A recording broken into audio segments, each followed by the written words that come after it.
Короче, телеграмға жазған оқиғаларды оқимыз. Ол 16. Ең ұяты Нико Неттоны атамын. Қыз 14. Көп жігіттер менің қолымнан ұстағысы келеді, бірақ қолыммен не істейтінімді білмейді.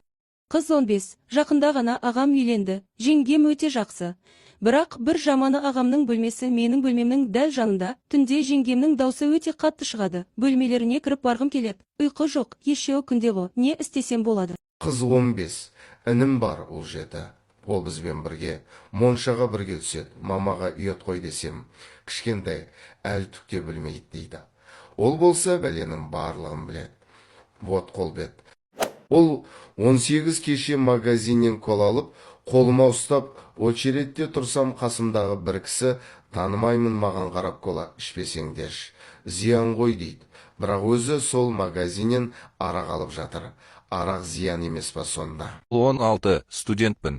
Әжемнің інісінің үйінде тұратын болдым. Бір күні нағашым ол 58 және жеңгем қыз 57 қатты ұрысып қалады, 1-2 күн сөйлеспейді.